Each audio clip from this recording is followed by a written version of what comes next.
इस कार्यक्रम के पुण्यार्चक हैं श्रीमान महावीर प्रसाद जी जैन सेठी, श्रीमती शकुंतला जी जैन सेठी, कोटा राजस्थान, खातौली वाली। स्वर्गीय श्री नागराज सगरी स्मरणार्थ, Chinnas residency 32, Seshadri road, Ananda Rao circle, Bengaluru. Shrimati Shobha Nagaraj Sagari, Bengaluru. पुत्री सौभाग्य रेखा मोहन कुमार वडकुद्रे, दामाद श्री मोहन कुमार वडकुद्रे, पौत्री कुमारी निकिता मोहन कुमार वडकुद्रे, पौत्री कुमारी रचिता मोहन कुमार वडकुद्रे, कोल्हापुर। पुत्री सौभाग्यवती प्रतिभा सदन, दामाद श्री सदन कुमार, पौत्री अर्घ्या सदन, पौत्र आगम सदन, बेंगलुरु। पौत्री सौभाग्यवती सची देवी रवि कड़बी, दामाद श्री रवि कड़बी, पौत्र माहिन रवि कड़बी, पौत्री मनस्वी रवि कड़बी, बेंगलुरु। Shri Dinesh Sarvesh Akhilesh Patni, AUM capital, Kolkata.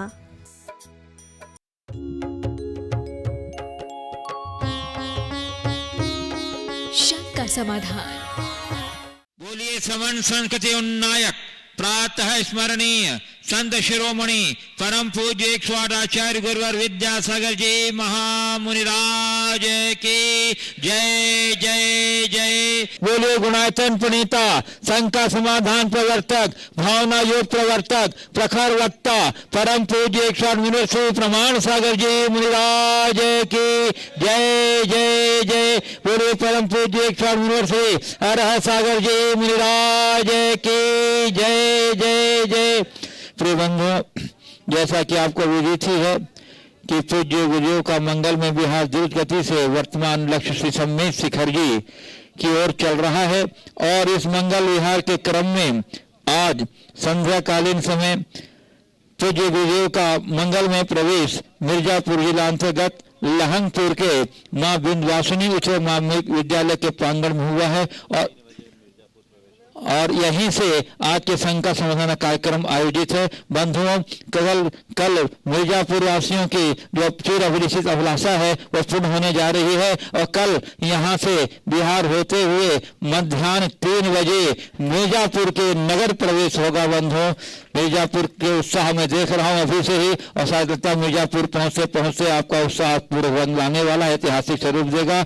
बंधुओं, तो आज ये यहाँ जो कार्यक्रम हमारा आयोजित है मां विंध्यवासिनी उच्च माध्यमिक विद्यालय में, जिसका सीधा प्रसारण पारस चैनल, जनवाणी चैनल और प्रमाणिक ऐप के माध्यम से पूरे देश और विदेश में होता है। आज के कार्यक्रम से घर बैठे जुड़े उन सभी श्रद्धालुओं का मैं और जो यहाँ उपस्थित हैं ये प्रत्यक्ष रूप से इस संस्था संबंधी कार्यक्रम में उन सबों का मंगल विहार यात्रा संघ की ओर से हार्दिक हार्दिक अभिनंदन करता हूँ। और बंधुओं, मिर्जापुर के उपरांत पूज्य गुरुदेव का मंगल में प्रवेश दिनांक 1 तारीख को काशी नगरी में संभावित है, भगवान पार्श्वनाथ की जन्मभूमि में, और वहां से 4 तारीख को जैसा कि पूर्व सूचना दिया जा चुका है कि यह मंगल विहार पद यात्रा जो है महापद यात्रा अर्थावर्षण महोत्सव में परिणत होकर के 4 तारीख को काशी नगरी भगवान महापार्श्वनाथ की जन्मभूमि से प्रस्थान करके भगवान पार्श्वनाथ की निर्वाण भूमि सम्मेत शिखर जी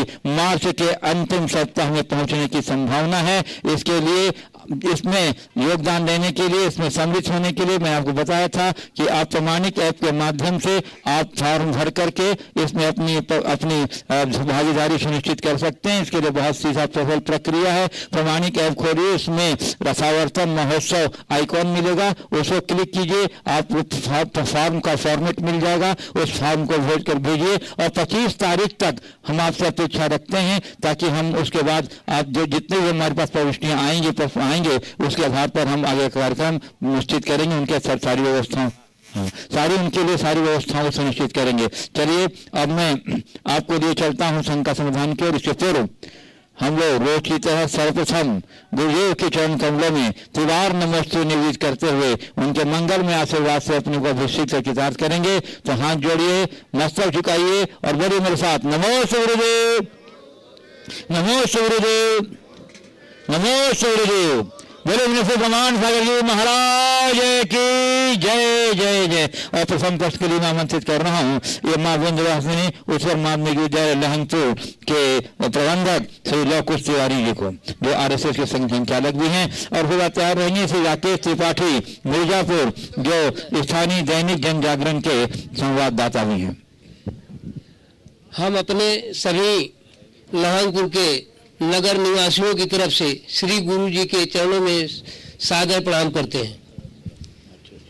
गुरु जी, हमारा प्रश्न है कि हम अपने राष्ट्र को पुनः वैभव की तरफ कैसे ले जा सकते हैं? देखिए, भारत को अगर वैभव की तरफ ले जाना है तो हमें प्राचीन भारत को भारत का आदर्श बनाना होगा। आज हम भारत में रह रहे हैं पर अनुकरण अमेरिका का करना चाहते हैं, अनुकरण पश्चिम के देशों का करना चाहते हैं। हम सब उन मूल्यों की तरफ ध्यान दे रहे हैं और हमारे जो परंपरागत मूल्य थे उनको हमने उपेक्षा कर दी। हमें अपने पुरातन परंपरा को अपनाना पड़ेगा। जब घर घर में अपने आप ऐसे रोजगार की व्यवस्था थी जहाँ अन्य किसी की कोई ज़रूरत नहीं। हमारे गुरुदेव कहते हैं भारत को भारत बनाना है और भारत के पुराने गौरव को वापस लौटाना है, तो स्वावलंबन को अपनाएं, स्वरोजगार को अपनाएं, स्वदेशी को अपना करके हम आगे बढ़ने की कोशिश करें और हम अपनी शिक्षा में परिवर्तन करें।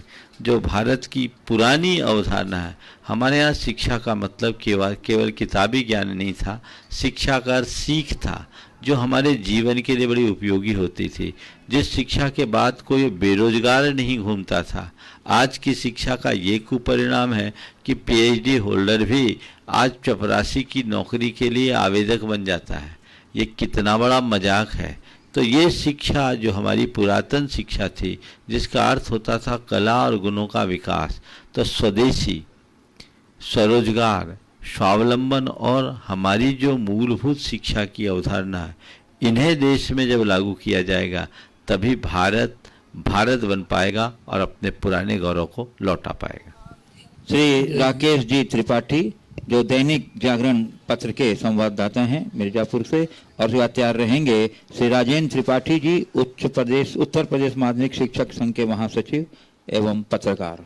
गुरु जी के चरणों में सादर नमन। गुरु जी, मेरा एक प्रश्न यह है कि अपने विचलित मन को जब अशांत हो जाता है तो शांत करने के लिए क्या उपाय करें? देखिए, मन जब अशांत हो तो उसके शांत करने के दो उपाय, एक है सम्यक दिशा दर्शन और दूसरा है प्रवाह परिवर्तन। जब भी आपको लगे कि मेरा मन अशांत है तो मन को आप अपने तरीके से मोटिवेट कीजिए। उसके लिए कुछ सही प्रेरणा मिले, वो प्रेरणा आप खुद के बल पर भी दे सकते हैं अथवा किसी से ले भी सकते हैं। यदि उस घड़ी आपको 4 अच्छी बातें आपके मन में आ जाए तो आपका मन शांत हो सकता है, या किसी की बातें सुन ले तो हो जाए। आज के समय में मैं सभी से ये कहना चाहता हूँ, हर व्यक्ति का कोई ना कोई गुरु होता है। अपने गुरुओं से कुछ मार्गदर्शन के मंत्र रखने चाहिए कि गुरुदेव कुछ ऐसे सूत्र दे दें जो जब मन अशांत हो हम उसे सुन लें और मन शांत हो जाए। ये एक बहुत अच्छा माध्यम है, क्योंकि मन की 2 मिनट खड़े रहें आप, क्योंकि मन की अशांति की स्थिति आज हर किसी के साथ है। तो उस घड़ी यदि हमें ऐसा लगे तो वो एक बड़ी प्रेरणा होती है और उससे मन को शांति मिल जाती है। और दूसरा है प्रवाह परिवर्तन। हम मन को किसी दूसरे काम में लगा दें, तो हम यदि ये दोनों कार्यों में सक्षम होते हैं तो मन के उद्वेग को बहुत आसानी से शांत किया जा सकता है। मैं आमंत्रित कर रहा हूँ श्री राजेंद्र जी त्रिपाठी, जो उत्तर प्रदेश माध्यमिक शिक्षक संघ के महासचिव हैं, और उसके बाद तैयार रहेंगे गुणायतन ट्रस्टी श्री शरद जी शरावगी, कटनी।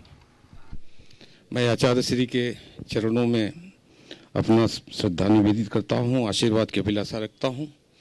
महाराज जी से मेरा प्रश्न ये है कि इस भौतिकवादी युग में जब अभी राकेश जी ने कहा मन अशांत रहता है, तो वो कौन सा सरल उपाय है कि जो अपने जीवन को हम समाज के बीच देते हुए भी अपने जीवन को सफल बना पावें?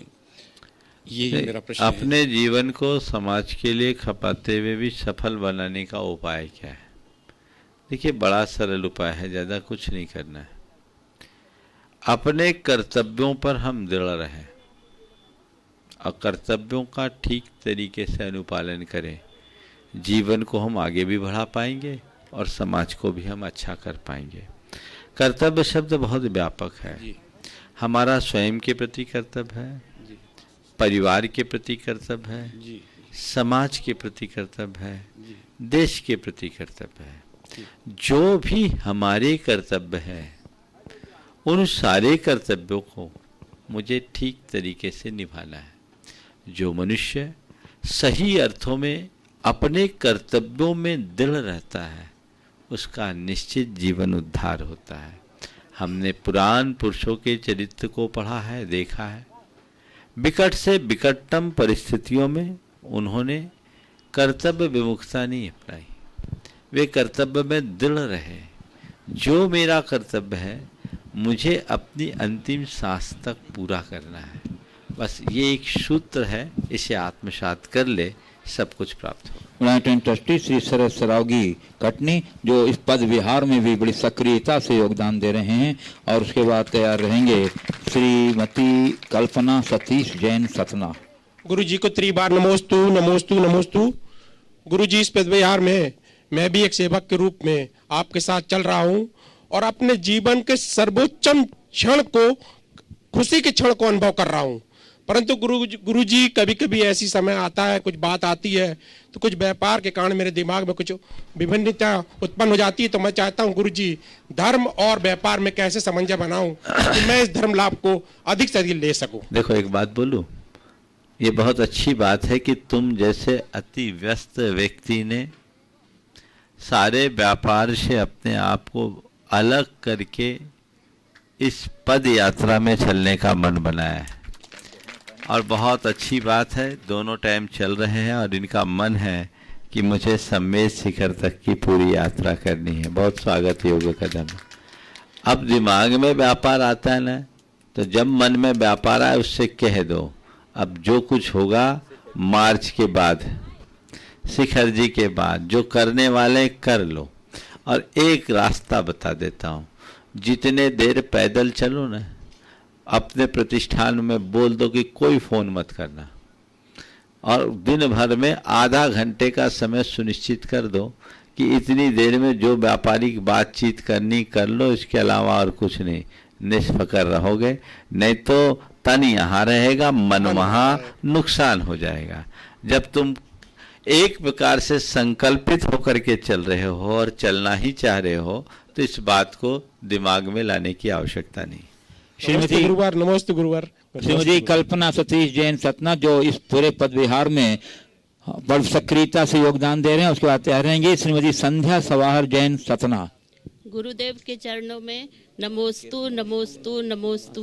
गुरुदेव, मेरी जिज्ञासा है कि पारिवारिक जीवन और धार्मिक जीवन में विवेक और बुद्धि का प्रयोग कब, कैसे और कहाँ करना चाहिए? पारिवारिक और धार्मिक जीवन में विवेक और बुद्धि का प्रयोग कब, कैसे, कहाँ करना चाहिए? देखिए, विवेक तो सब जगह रखना चाहिए।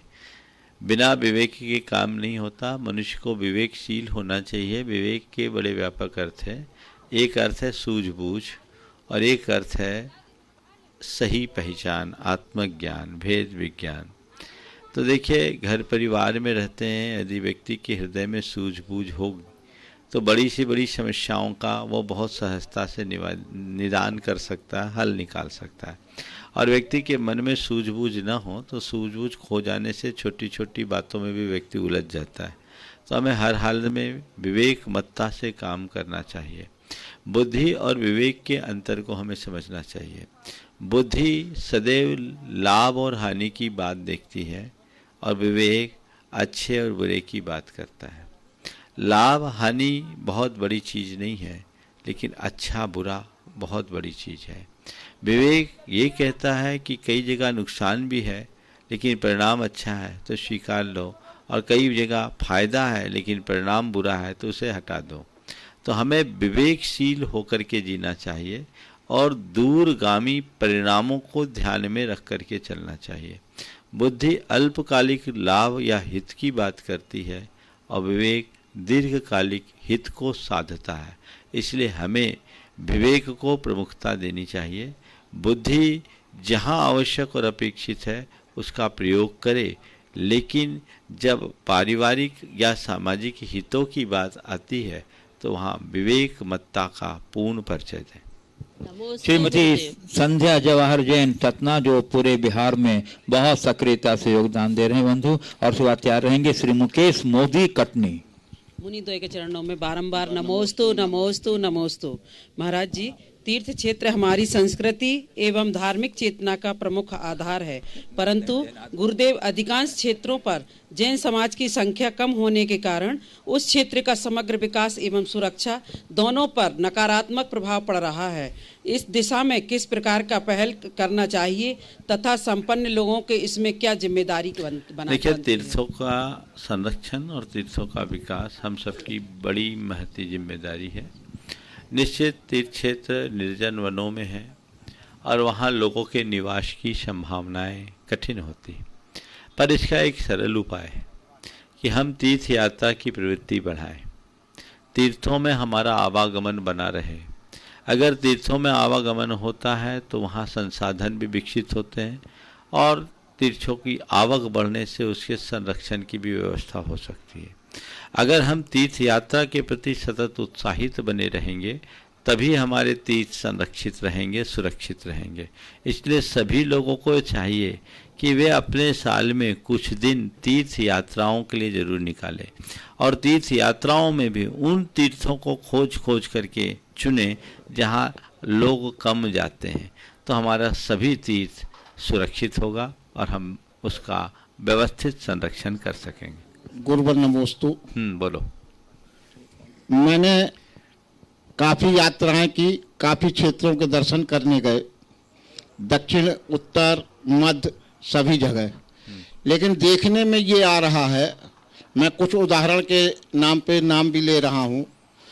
अतिशय क्षेत्र श्रेयांसगिरी, ग्यारसपुर, नाम मत लो, जी क्षेत्रों का नाम मत लो। हाँ, कई ऐसे क्षेत्र, ग्यारसपुर में भी एक ऐसी प्रतिमा, अद्भुत प्रतिमा है, लेकिन वो कुछ कारण से मंदिर भी धराशायी हो गए, लेकिन प्रतिमा सुरक्षित विराजमान है।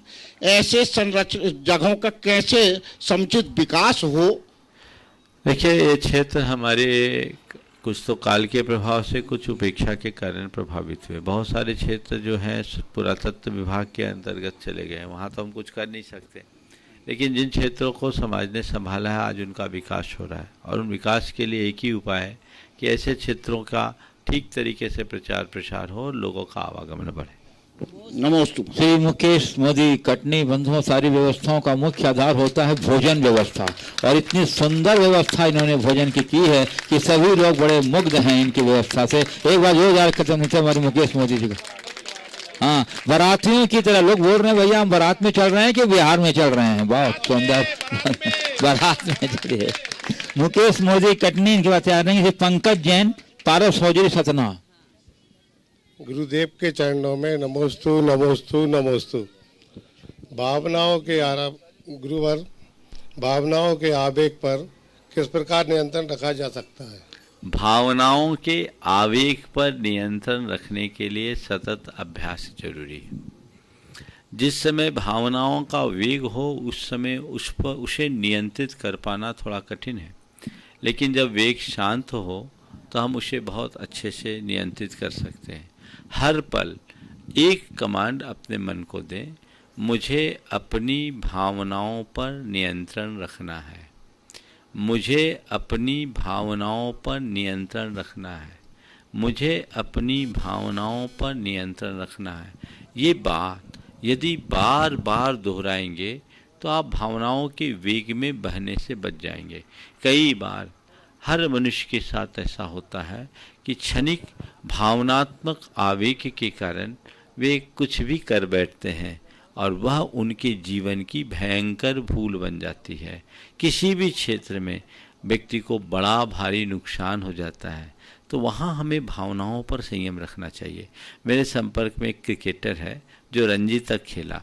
उसने बोला, महाराज जी, हम लोग जो कोच सिखाते हैं तो कोच जब सिखाते हैं उस समय हमें ये भी बोलते हैं कि अपने भावनाओं को कैसे बैलेंस करना है, कि अब भावना, हमने गेंद को ठीक तरीके से खेला, मान लीजिए उसे एम्पायर ने ठीक डिसीजन नहीं दिया तो हम भावनाओं में बह गए, दर्शक कुछ टिप्पणी कर रहा है, उस समय हम अपने भावनाओं के नियंत्रण को खो दिए तो पेनाल्टी होती है, कई तरह के दंड होते हैं। हम लोगों को वहाँ भी ये चीज़ें सिखाई जाती है। तो एक मैनेजमेंट का भी एक हिस्सा है कि हम अपनी भावनाओं पर नियंत्रण रखें। आप दुकान में बैठे और ग्राहक के साथ भावना में बह जाओगे तो भट्टा बैठ जाएगा। तो भावना पर नियंत्रण आवश्यक है, अपेक्षित है। भावना होनी चाहिए, भावना शून्य होना ठीक बात नहीं है, पर भावनाओं के बहाव में बह जाना भी अच्छी बात नहीं। मैं पंकज जैन पदयात्री पारस औजरी सतना, और उसके बाद मैं आसन करूँ श्री नंदन जैन अमर पाटन। महाराज श्री के चरणों में सत सत नमन। महाराज श्री, जैन धर्म की उत्पत्ति कब और कैसे हुई? जैन धर्म की उत्पत्ति कब और कैसे हुई? जब से संसार है तब से जैन धर्म है। समझ गए? जी जी। संसार अनादि से तो जैन धर्म भी अनादि से। वर्तमान में जैन धर्म का प्रवर्तन भगवान ऋषभदेव के द्वारा हुआ। ठीक, चलिए। श्री नंदन जैन अमर पाटन, बताना चाहता हूं कि ये पदयात्रा में सम्मिलित भी हो रहे हैं और पदयात्रियों की परिचर्या के लिए बहुत सक्रियता से योगदान देते हैं। एक बार इनका अभिनंदन करें। उसके बाद श्री गोल्डी जैन जो रीवा से लगातार चल रहे हैं, गुरुदेव के साथ पद विहार में तैयार रहेंगे। नमस्तु महाराज जी, नमस्तु नमस्तु। महाराज श्री, बड़े वृक्षों के नीचे छोटे पौधे नहीं पनप पाते हैं, यही स्थिति देश में और समाज में है। छोटे पौधे अपना अस्तित्व कैसे बचा के रखें, कृपया समाधान करें। ये बात सही है कि बड़े वृक्षों के बीच नीचे छोटे पौधे नहीं पनप पाते, पर मैं एक बात बोलूं, छोटे वृक्षों को पनपाने के चक्कर में बड़े वृक्ष ही नहीं पनप पाएंगे। हजार छोटे पौधे जो छाया और फल नहीं दे सकते, एक बड़ा वृक्ष हमें वो फल देता है, वो छाया देता है। इसलिए छोटे वृक्षों को चाहिए कि हम बड़ों का ध्यान रखें। अब रहा सवाल छोटों का क्या हो, तो बड़े वृक्षों के आगे छोटे वृक्ष भले न पनप पाए, पर नन्ही लता जरूर ऊंचाई छू देती है। तो जो लोग अपना विकास करना चाहते हैं, बड़े वृक्ष नहीं बन पाते, वे लता बन जाए और वृक्ष से लिपट जाए, उनका उत्कर्ष होगा।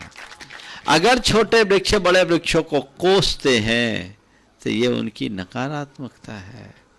अगर बड़े बड़े वृक्ष खड़े नहीं होंगे तो पर्यावरण कैसे संभलेगा? ये घास फूस और छोटे छोटे पौधों से पर्यावरण नहीं बच सकता। इस धरती का संरक्षण, इस सृष्टि की व्यवस्था और प्रबंध छोटे छोटे पौधों से नहीं, या नन्ही नन्ही झाड़ियों से नहीं, बड़े बड़े वृक्षों से होगे। इसलिए हमें चाहिए कि जहाँ कहीं बड़ा वृक्ष मिले, हृदय से उसका स्वागत करे और उसकी छाया में जाकर अपनी क्लांति हरे, अपनी थकान मिटाए, उसके फल खाकर अपना भूख मिटाए और उसकी स्वच्छ वायु से अपने आप को स्वस्थ करे। समझ गए? ये हमारा दृष्टिकोण होना चाहिए। केवल कोसना कहीं न कहीं सामने वाले की हताशा को दर्शाता है।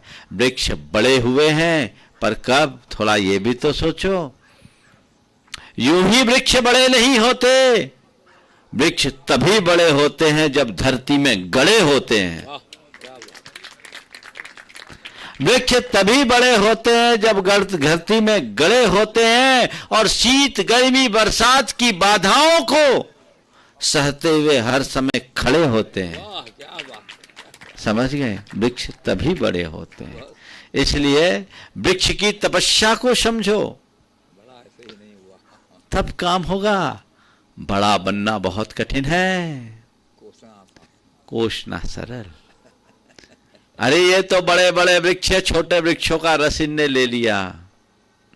ध्यान रखना, बड़े वृक्ष ना हो तो प्रकृति का संतुलन न मिले बढ़े, और प्रकृति का संतुलन बिगड़ जाए, ऊपर से बरसात ना हो तो छोटे वृक्षों को उपवास से रहना पड़ेगा, फिर कुछ भी नहीं बचेगा। धरती पर रस भी अगर बढ़ रहा है तो बड़े वृक्षों के कारण है। इस वास्तविकता को गहराई से समझने की आवश्यकता और अपेक्षा है, तभी काम हो सकता है। गोल्डी जैन रीवा जो एक पदयात्री के रूप में बहुत सक्रियता से योगदान दे रहे हैं, और उसके बाद तैयार रहेंगे ग्रैंटन ट्रस्टी श्री मुकेश कीर्ति मृणाल जैन। गुरु जी के चरणों में हमारा और हमारे परिवार सादर नमोस्तु नमोस्तु नमोस्तु। गुरु जी, हमारा सवाल है, मन की कड़वाहट को कैसे दूर करें?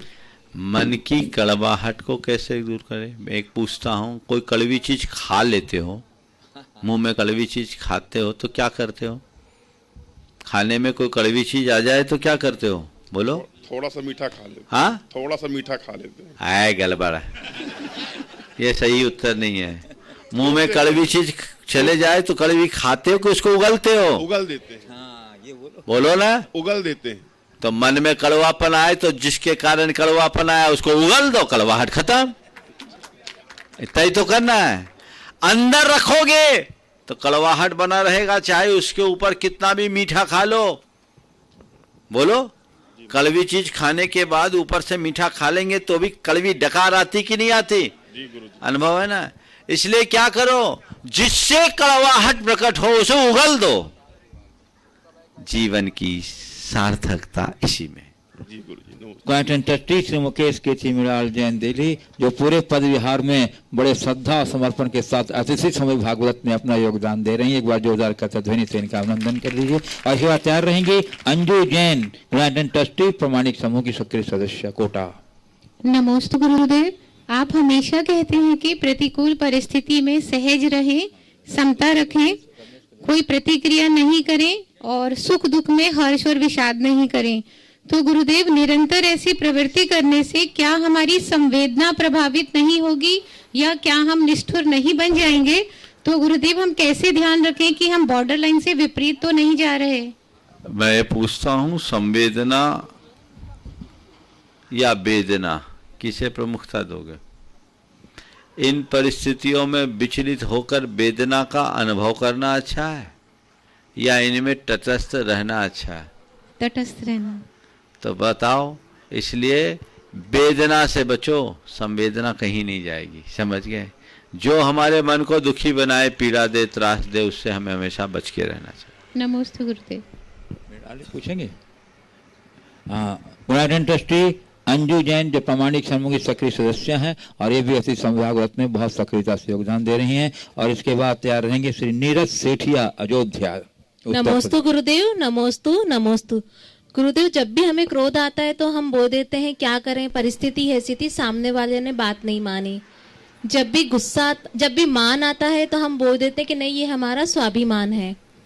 जब भी हमारे अंदर मायाचारी होती है तो हम बोल देते हैं कि ये स्मार्टनेस है। और जब भी हमारे अंदर लोभ होता है तो हम बोल देते हैं कि ये उन्नति के लिए आवश्यक है। तो गुरुदेव, हम अपनी बुराइयों को या तो अच्छाई का नाम दे देते हैं या फिर हम किसी पर दोषारोपण करते हैं। तो इस प्रवृत्ति से कैसे बचें? देखिए, बुराइयों को पुष्ट करने का चतुराई भरा तरीका है और जो लोग बुराइयों को स्वीकार लेते हैं उनके जीवन से बुराइयां कभी दूर नहीं होती। बुराइयां तभी दूर होगी जब हम बुराइयों का स्वीकार करें। इसलिए इस तरह की दुर्बलताओं से हमें अपने आप को बचाना चाहिए, दूर रखना चाहिए और जो कमी है उसे सहज भाव से स्वीकारना चाहिए। नमस्ते गुरुदेव। नीरज सेठिया, अयोध्या। और उसके बाद तैयार रहेंगे श्री विनोद जैन। महाराज जी, मेरे पूरे परिवार की तरफ से आपके चरणों में त्रिवार नमोस्तु निवेदित करते हैं। महाराज जी, श्रेयांसनाथ भगवान की जन्मभूमि सारनाथ सिंहपुर में पूरी तरह से नए मंदिर का निर्माण चल रहा है। संतशाला का भी निर्माण हो चुका है। पलके बिछा करके सारे लोग बैठे हुए हैं कि आप वहां पर पधारें, निवेदित करते हैं। महाराज जी, मेरा प्रश्न ये है कि भक्त और शिष्य में अंतर क्या होता है? हम अति बुद्धिमान भक्त तो बन गए, लेकिन विवेकवान शिष्य कैसे बने और कम से कम समय में ज्यादा से ज्यादा निर्जरा कैसे करें? देखिए, भक्त और शिष्य में क्या अंतर होता है? बड़ा सरल शब्दों में उत्तर दे रहा हूँ। भक्त वो है जो चरण पकड़े, शिष्य वो है जो आचरण पकड़े। भक्त वह है जो चरण पकड़े, शिष्य वह है जो आचरण पकड़े। भक्त वह है जो पीछे लगे और शिष्य वह है जो पीछे चले। किसी के पीछे लगना बड़ा सरल है, पर किसी के पीछे चलना, उसका अनुकरण करना बहुत कठिन है। भक्त वह है जो प्रशंसा और पूजा करता है और शिष्य वह है जो अपने गुरु या प्रभु को अपने हृदय में बसा लेता है। बस वो हमारे भीतर भूमिका बन जाए तो हम भक्त से शिष्य हो जाएंगे। भक्त में श्रद्धा होती है और शिष्य में समर्पण। अमर पाटन समाज के अध्यक्ष श्री विनोद जी और उसके बाद तैयार रहेंगे श्रीमती हमारे से नवेश जी, इंजीनियर सतना। कोट कोट अमर पाटन समाज का नमन। हमारा सवाल ये है कि हम अध्यक्ष होते हुए अपने कार्य का निर्वाह कैसे करें? देखिए, आपका ही नहीं, आप जैसे सभी उन तमाम लोगों का भाव है जो आज किसी प्रकार के सामाजिक या किसी धार्मिक संस्थान के दायित्व को संभाल रहे हैं। देखिए, मैं आपके माध्यम से उन सबको एक संदेश देना चाहता हूँ। एक व्यवस्था के तहत किसी एक जवाबदार आदमी को जवाबदारी दी जाती है, लोग देते हैं, लेकिन हमें चाहिए कि हम अपने अंदर कभी अपने पद का अभिमान न आने दें। मैं अध्यक्ष हूँ, लोग मुझसे कहते हैं ठीक है, लेकिन अध्यक्ष होने के नाते मैं अपने भीतर अपनी अध्यक्षता का अभिमान न करूँ, नंबर 1। नंबर 2, टीम भावना बनाओ। मेरे साथ जितने लोग हैं, मेरे नीचे के जितने लोग हैं, उन सब के बीच टीम भावना होनी चाहिए, तब मैं सबको साथ लेकर चलने में समर्थ होऊंगा। तीसरी बात, सारा श्रेय खुद न लें, औरों को श्रेय देने की कला सीखें। जो आगे होता है लोग उसे श्रेय देते हैं, पर हमें चाहिए हम विनम्रता से उस श्रेय को दूसरों पर दे दें कि ये मैंने ये कर रहे हैं, दिख मैं रहा हूं, करने वाले तो वो हैं। इतनी उदारता उनके अंदर होनी चाहिए, और छोटे से छोटे कार्यकर्ता को प्रोत्साहित करने की कला अपना लें। तो देखिए कितना सुंदर नायकत्व आपके भीतर प्रकट हो सकता है, और आप अपने कर्तव्य का बहुत अच्छे से पालन करने में समर्थ हो सकते हैं। नमस्ते। मैं आमंत्रित कर रहा हूँ मंगल पद विहार यात्रा के पुण्यार्जक इंजीनियर रमेश जी सतना को, और उसके बाद तैयार रहेंगी श्रीमती गुणमाना जैन, धर्मपत्नी पंडित सिद्धार्थ जी जैन सतना। आगामी सूचना और कार्यक्रम संबंधी जानकारी देंगे। प्रश्न भी पूछ सकते। प्रश्न तो जैसा साधारण परमानेंट इनवाइटेड हैं। जीवन को सुखद बनाने के लिए इस टाइप का एडजस्टमेंट अगर सभी करेंगे तो हमारे लिए नहीं, अपने आप के लिए ताली बजाओ। मुनिद्वय के चरणों में त्रैवार नमोस्तु। जिनवाणी चैनल, पारस चैनल और प्रमाणी कैप के माध्यम से सभी धर्मानुरागी बंधुओं को लगभग रोज ही एक जानकारी दी जा रही है कि एक अद्भुत यात्रा रथावर्तन महोत्सव, जो कि पार्श्वनाथ भगवान की जन्मस्थली काशी से प्रारंभ होकर पार्श्वनाथ भगवान की मोक्ष स्थली शाश्वत तीर्थ समेत शिखर जी पर समाप्त होगी। हम सभी जानते हैं कि भगवान पार्श्वनाथ के साथ अनेक विशेषण उपयोग में आते हैं। कहीं उनको चिंतामणि बिंधान कहा जाता है, कहीं संकट मोचक कहा जाता है, आदि ऐसे अनेक विशेषण पार्श्वनाथ भगवान के साथ लगाए गए हैं। और जब ये विशेषण लगे हैं तो यूं ही नहीं लगे होंगे। तो मुझे अब ऐसा लगता है, अब बल्कि लगता नहीं, मैं पूरी श्रद्धा के साथ कह सकता हूं कि जो जो व्यक्ति, जो जो धर्म प्रेमी बंधु इस यात्रा में शामिल होगा, निश्चित रूप से उनके जीवन में कष्ट तो दूर हो ही जाएंगे, कष्ट आएंगे ही नहीं। अगर ऐसी यात्रा का सुअवसर आप सभी को प्राप्त हो रहा है तो मेरा आप सभी लोगों से निवेदन है, कृपया शीघ्रता से प्रमाणिक ऐप के माध्यम से, प्रमाण सागर .net के माध्यम से, या गुड़ायतन के जो नंबर पारस चैनल, जिनवाणी चैनल में जो पट्टी चलती है उसमें नंबर चल रहे हैं, उनके माध्यम से अपना बायोडाटा शीघ्र दे दें, ताकि हम आपकी उपस्थिति के अनुसार आपकी व्यवस्था बना सकें। यह यात्रा काशी से 4 मार्च को प्रारंभ होगी और मार्च के अंतिम सप्ताह में समेत शिखर जी में समाप्त होगी। सारी व्यवस्थाएं हमारे कार्यकर्ताओं ने, हमारी टीम ने बनाई हुई है। आपकी आवास की समुचित व्यवस्था है, आपकी भोजन की समुचित व्यवस्था है, साथ ही साथ आपकी जो दैनिक क्रियाएं उसकी भी व्यवस्था की गई है। मैं पुनः एक बार बता दूं, महिलाओं के लिए अभी ये व्यवस्था शुरुआत में, अगर वो परिवार के साथ आते हैं, अपनी व्यवस्था से आते हैं, तो उनका स्वागत रहेगा। अंतिम सप्ताह में ये व्यवस्था भी बनाई जाएगी कि हम सभी लोग उस रथावर्तन महोत्सव को शान संपन्न करेंगे सभी के साथ। ऐसा मेरा आप सभी लोगों से निवेदन है, कृपया शीघ्रता से 25 फरवरी तक ये फॉर्म अवश्य रूप से भर दें, ताकि उसके बाद हम यात्रा, समुचित यात्रा की व्यवस्था बना सकें। ऐसा मेरा आप सभी लोगों से निवेदन है। नमोस्तु गुरुवर। प्रश्न पूछ रही हैं मीनी जी।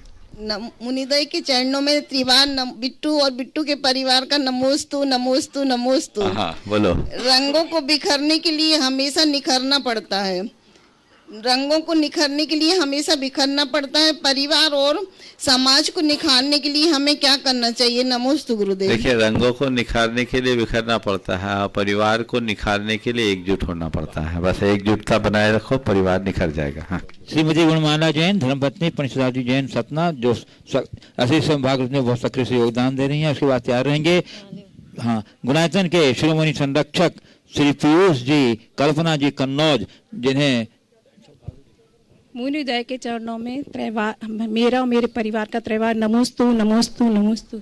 महाराज जी, अक्सर ऐसा देखने में आता है कि इंसान परिस्थितियों का दास बन जाता है। हम ऐसा क्या करें कि परिस्थितियां हमारे दास बन जाएं?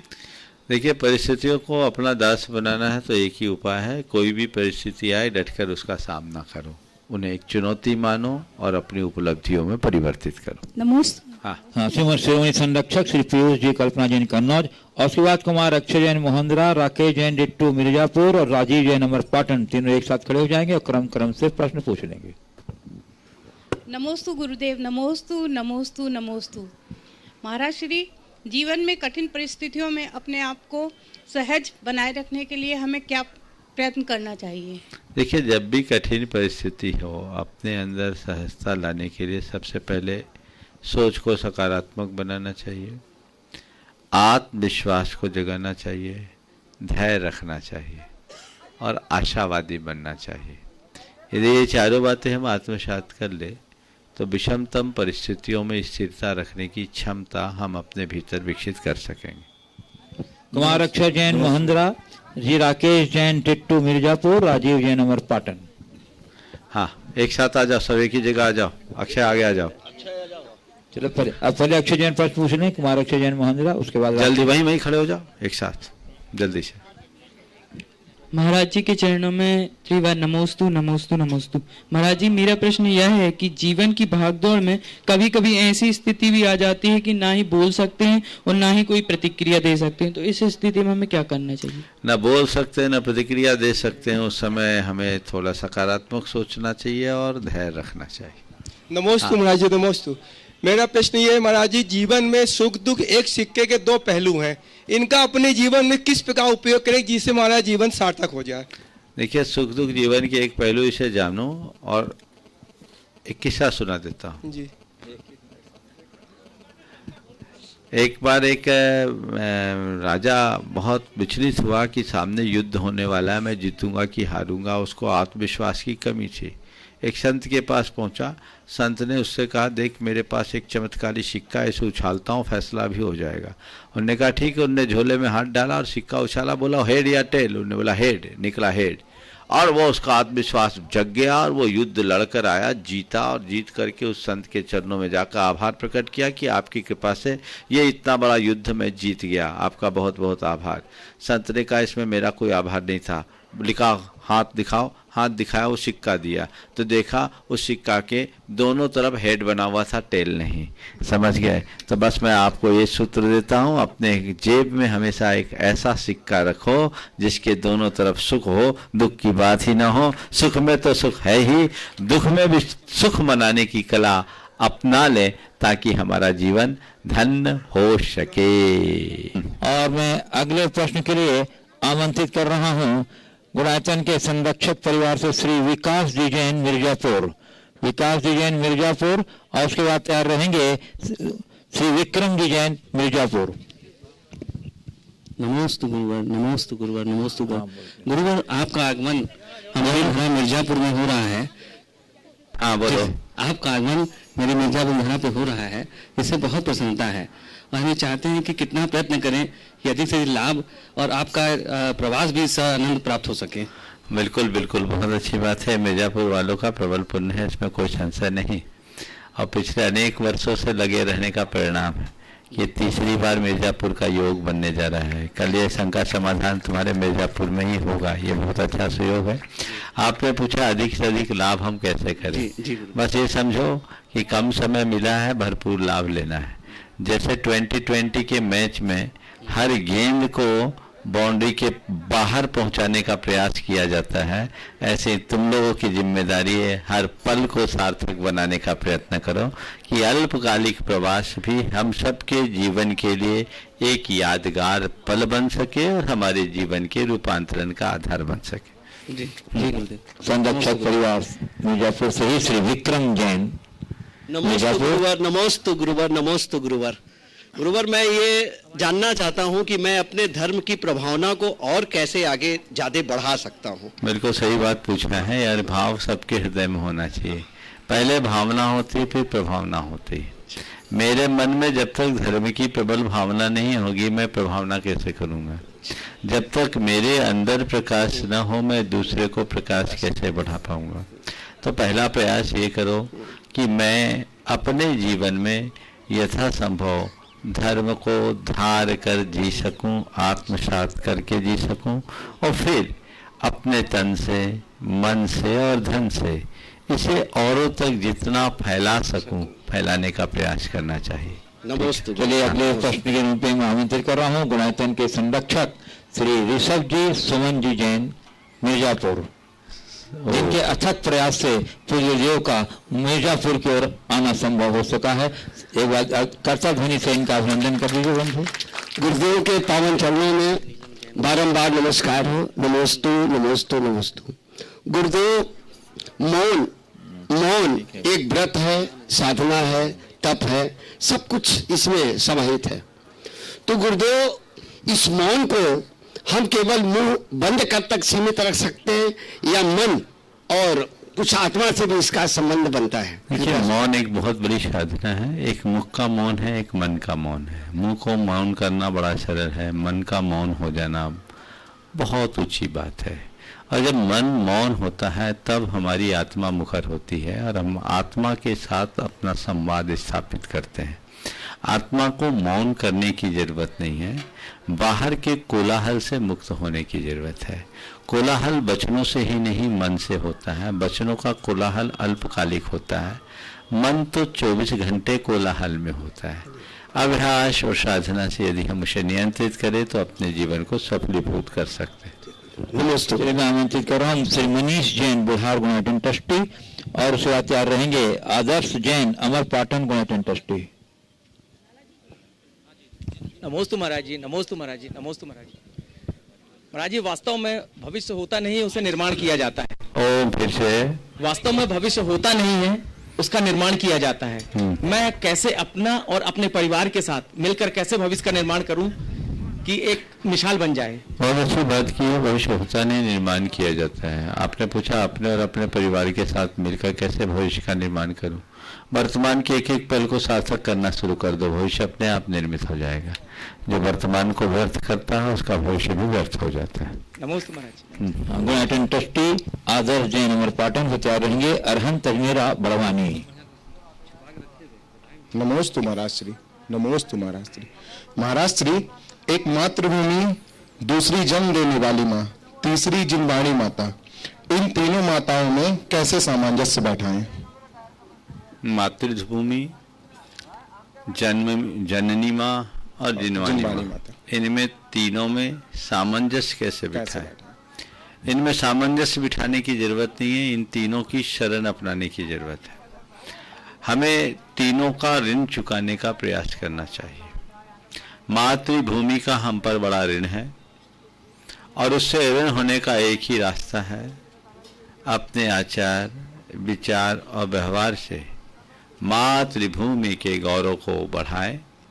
और जब कभी भी इस धरा पर कोई संकट आए, सभी धरावासियों के लिए हम संकट में सहायक बने। मातृभूमि के ऋण चुकाने का ये सबसे सरल उपाय है और ये तभी होगा जब हमारे हृदय में मातृभूमि के प्रति गौरव का भाव होगा। जननी माँ हमारी जन्मदात्री होने के कारण जीवन में महत्वपूर्ण है ही। उनका ऋण हम तभी चुका सकते हैं जब हर पल उनके प्रति कृतज्ञता का भाव बना रहे, उनके उपकारों का स्मरण हो और अपने आचार, विचार और व्यवहार से उनका गौरव बढ़ाए। हर माँ को ये लगे कि इस संतान को जन्म देने से मेरी कोख कृतार्थ हो गई, समझना तुमने अपनी जननी माँ का गौरव पूर्ण कर दिया।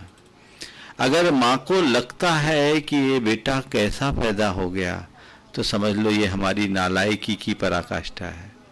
हर माँ को, हर संतान की जिम्मेदारी है कि वह ऐसा आचरण और व्यवहार करे जिससे उसकी माँ का, उसके पिता का गौरव बढ़े, घटे नहीं। और जिनवानी माँ जो शास्त्र है, उसका सम्मान केवल इसकी पूजा करने में नहीं, उसका सही सम्मान तब होगा जब हम शास्त्रोचित क्रिया और व्यवहार अपनाएंगे। जो शास्त्र में लिखा है हम उसे अपनाएं, शास्त्र का बहुमान करें और शास्त्र विरुद्ध आचरण और व्यवहार अपने जीवन में कभी न होने दें।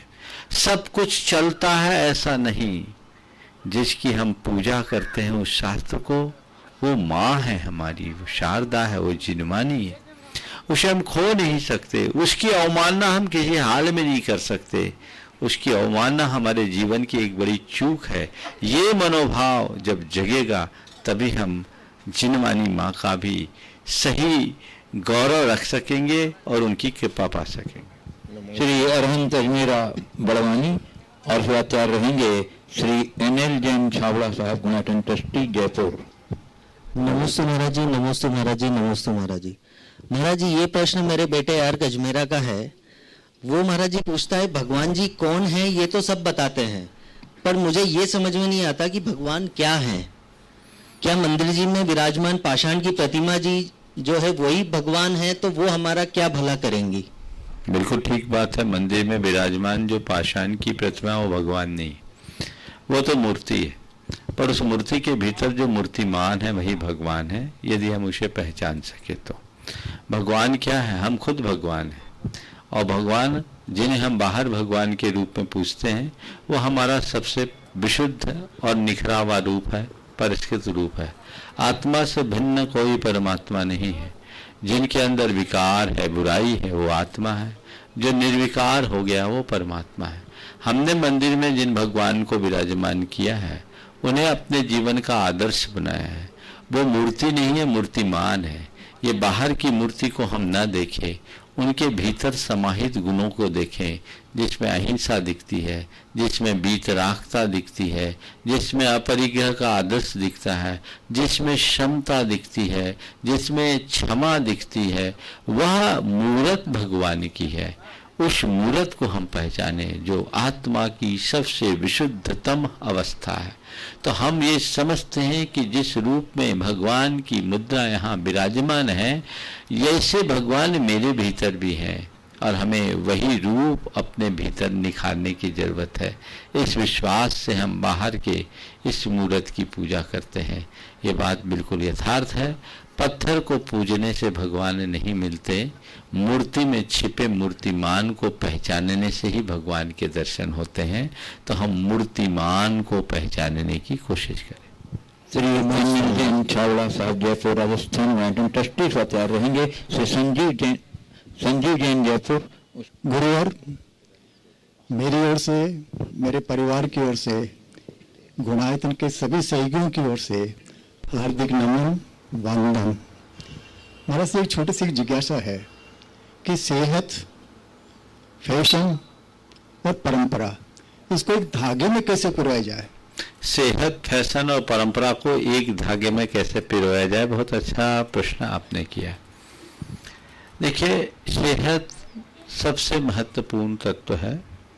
हर व्यक्ति को अपनी बाहरी और भीतरी सेहत का ख्याल रखना चाहिए। जब भी हम सेहत की बात करते हैं हम प्रायः शरीर की सेहत पर ध्यान देते हैं, जबकि हमको शरीर के साथ साथ भीतर की यानी मन की और चेतना की स्वस्थता का भी ध्यान रखना चाहिए। फैशन हमारे जीवन शैली का एक अंग है, उसे अपनाने में किसी भी प्रकार की बुराई नहीं है, लेकिन फैशन वही होना चाहिए जो हमारे सेहत के अनुकूल भी हो और हमारी परंपरा के अनुकूल भी हो। कदाचित परंपरा के अनुकूल न भी हो तो कम से कम हमारे सेहत के विरुद्ध न हो और हमारी संस्कृति के विरुद्ध न हो, वो फैशन अपनाना चाहिए। आजकल फैशन में एक प्रकार का अंधानुकरण सा चल पड़ा। किसी एक ने किसी चीज को आगे बढ़ाया, दूसरा उसका अनुकरण करने लगते हैं। आजकल पिछले अनेक वर्षों से देखो फटे जीन्स पहनते हैं लोग। फटे जीन्स क्यों पहनते हैं, मुझे इसका कोई औचित्य समझ में नहीं आता। ये तो फटीचरों के कपड़े हैं और आजकल आदमी फटीचर बनने में गौरवान्वित महसूस होता है। ये किस बात का द्योतक है? फैशन अच्छा है, जीन्स पहने, अच्छी बात है, उसमें हमें कोई तकलीफ नहीं। आप धोती की जगह जीन्स पहने, परंपरा हमारी धोती की थी, परंपरा पैजामा की थी, परंपरा आपकी चूड़ीदार कुर्ते की, चूड़ीदार की थी, लेकिन उसका स्थान आपने जीन्स में ले लिया, आपने टी शर्ट में लिया। इस फैशन से हमें कोई आपत्ति नहीं है। लेकिन फटा जीन्स, फिर उसके बाद लो बेस जीन्स, ये सब ये क्या है? ये तो ये जो रोज रोज की आपकी ये प्रवृत्तियां बदलती है वो गलत है। वो फैशन एक प्रकार का अंधानुकरण है जो हमारे स्वास्थ्य के विरुद्ध हो, जो हमारी सभ्यता के विरुद्ध हो, जो हमारी संस्कृति के विरुद्ध हो। सभ्यता और संस्कृति के अनुकूल कोई भी फैशन हो, हमें अपनाने में कोई आपत्ति नहीं है। कदाचित अनुकूल न भी हो तो मैं उस फैशन से असहमति व्यक्त नहीं करता, पर इतना जरूर कहता हूँ, विरुद्ध नहीं होना चाहिए। नमस्ते। श्री संजीव जी जयपुर से आचार्य रहेंगे। शास्त्री परिवार कटनी से श्री प्रमोद जी कक्का, जो पूरे बिहार में बहुत सक्रियता से योगदान दे रहे हैं। नमस्ते गुरुवर, नमस्ते गुरुवर, नमस्ते गुरुवर, नमस्ते गुरुवर। मेरा प्रश्न कुछ इस तरह का है कि अनादिकाल से यह जीव निगोज से लेके अनंत कितनी तरह की गतियों में भ्रमण करता हुआ हम मनुष्य गति को प्राप्त किए और मनुष्य गति में आकर के भी जैन कुल को प्राप्त किए, और उसके बावजूद भी हम दुनिया भर की कषाय, दुनिया भर के लोग, पाप और अलग सब तरह के पांचों पापों को हम करते हैं।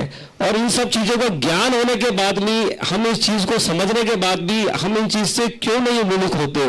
ऐसा क्या कारण हमारी बुद्धि में मलिनता आती है या काल प्रभाव है? ये आज तक अभी समझ में नहीं आ रहा है। इसको दोष को दूर कैसे करें?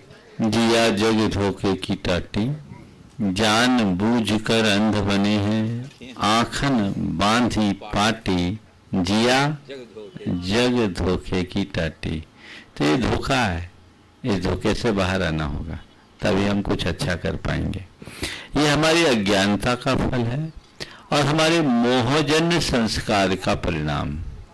हम जब तक इन्हें जीतेंगे नहीं, तब तक अपने जीवन में बदलाव घटित नहीं कर सकेंगे। श्री मोस्ती कक्का शास्त्री परिवार कटनी हजार रहेंगे। श्री अनिल जैन गोटेगांव बिहार में। गुरुदेव के चरणों में अनंत कोटि नमस्तु। हे गुरुदेव, इस जंगल में और मंगल विहार अपने आप में अद्भुत है और उसकी जो जो गति बढ़ती जा रही है, तो लोगों में उत्साह भी बढ़ता जा रहा है। आपके साथ बुजुर्ग से लेके और बच्चे तक के पदयात्री इस मंगल विहार में सम्मिलित हैं। मैं चाहूंगा कि कैमरा उनकी तरफ आए। भाई अक्षय जी जैन महिंद्रा, अरिहंत अजमेरा बड़वानी, मुकेश जी मोदी कटनी, कपूर चंद जी जैन कोटा, आरमन जैन, चंदन जैन व्यवहारी, पवन जैन, अभिषेक जैन, चंचू व्यवहारी, अनिल जैन, जवाहर जैन सपना, राहुल जैन गोल्डी, अंकित जी जैन मैयर, संस्कार जी जैन मैयर, शरद जी सरावगी, अनिल जी गोटेगांव और हमारे नंदन भैया तो सबके आगे चल रहे हुए हैं। अनिल गोटेगांव नहीं है, अनिल गढ़ा कोटा। हाँ, जोरदार तालियों के साथ मैं चाहूंगा कि पूरा देश इनका अभिनंदन करे और इनके कन्धों से कन्धा मिलाकर हमारे इस मंगल बिहार में आगे से सम्मिलित हो। सतीश जी जैन सतना, सभी लोगों की जोरदार तालियों के साथ हम अभिनंदन कर रहे हैं। और चौका बिहार में भी महाराज सभी महिलाएं और अमर पाटन नंदन भैया और सब लोग खड़े हैं महाराज जी। अमर पाटन के विनोद जी, नंदन जी, वो बुजुर्ग दादा महाराज जी सक्रियता बिल्कुल एक मिनट नहीं छोड़ते गुरुदेव को। मैं ऐसी भक्ति के लिए प्रणाम करता हूँ गुरुदेव। चलो, और एक प्रश्न रखता हूँ। बिल्कुल, बहुत लगन के साथ ये सब मेरे कदम से कदम मिला करके चल रहे हैं। सभी को साधुवाद, आशीर्वाद। चलिए बैठिए। हाँ गुरुदेव, प्रश्न है कि सिर्फ इतना कसूरवार हूं मैं क्योंकि चाहता गुरुदेव बेशुमार, क्योंकि चाहता आपको बेशुमार हूं मैं। सिर्फ इतना कसूरवार हूं मैं क्योंकि चाहता आपको बेशुमार हूं मैं। हे गुरुदेव, कसूर इतना कैसे बढ़े कि भय भवांतर तक मैं भी गुरु चाहे मेरे से ना छूटे और मैं बेशुमारों की लिस्ट में आगे बना रहूं गुरुदेव। कसूर ऐसा कैसे बढ़े कि गुरु चाह न छूटे और मैं बेशुमारों की सूची में आगे बढ़ता रहूं। बस ये कसूर ही कुछ ऐसा है कि एक बार कसूर करने के बाद जिंदगी भर मनुष्य कसूरवार ही बना रहता है। अब भगवान से एक ही प्रार्थना करना है, प्रभु ये कसूर मेरे जीवन का उसूल बन जाए ताकि हम अंत तक अपने उसूल से जुड़े रहे। नमस्ते गुरुदेव, नमस्ते गुरुदेव। आमंत्रित कर रहा हूँ अनिल जैन गढ़ा कोटा, और उसके बाद तैयार रहेंगे मंगल विहार यात्रा के पुण्यार्जक प्रेमी परिवार के श्री रमेश, इंजीनियर रमेश जी जैन सतना। हे जगत की शंका का समाधान करने वाले जगत पिता गुरुदेव द्वय के चरणों में मेरा व मेरे परिवार का नमोस्तु नमोस्तु नमोस्तु। गुरुदेव, मेरी जिज्ञासा है कि मंदिर में किसी मुनि या आचार्य विशेष की प्रतिमा स्थापित की जा सकती है?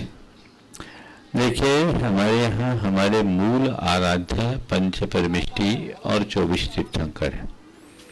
प्राचीन काल से 24 तीर्थंकरों की ही प्रतिमा हमारे जिनालयों में स्थापित होती रही है। अभी कुछ दिनों से तीर्थंकरों के अतिरिक्त अन्यों की प्रतिमाओं को स्थापित किया जाने लगा। कई जगह गणधरों की भी प्रतिमा अब स्थापित होने लगी है। प्राचीन काल में ऐसा कहीं नहीं था। पंच परमेष्टि की प्रतिमा को स्थापित करने का उल्लेख शास्त्रों में मिलता है, लेकिन वो परंपरा बहुत आगे नहीं चली। बहुत थोड़े मंदिरों में वैसे मिले। उसमें अनंत सिद्ध आचार्य, उपाध्याय और साधु, जो कि आचार्य के रूप में एक आचार्य की, उपाध्याय के रूप में उपाध्याय की और साधु के रूप में साधु की। किसी आचार्य विशेष की नहीं, उपाध्याय विशेष की नहीं, साधु विशेष की नहीं। हमारे अतीत में ऐसे अनेक अनेक महान महान आचार्य हुए हैं। उन आचार्यों की प्रतिमाएं हमें कहीं देखने को नहीं मिलती, कुछ अपवादों को छोड़कर। इसलिए आचार्य विशेषों की प्रतिमाएं मंदिरों में स्थापित करना मेरे दृष्टि से औचित्यपूर्ण नहीं है, क्योंकि इस तरीके से प्रतिमाओं को स्थापित करने की परंपरा अगर बनी रही तो मंदिरों में इतने आचार्य ही भगवान की तरह पूजे जाने लगेंगे कि हमारे मूल आराध्य हमसे दूर हो जाएंगे।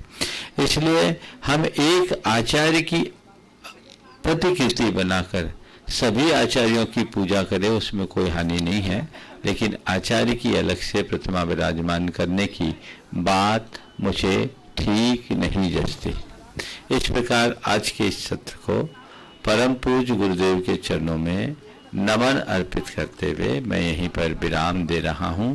बोलिए परम पूज्य आचार्य गुरुवर श्री विद्यासागर जी महाराज जी। बोलिए परम पूज्य प्रमाण सागर जी महाराज की।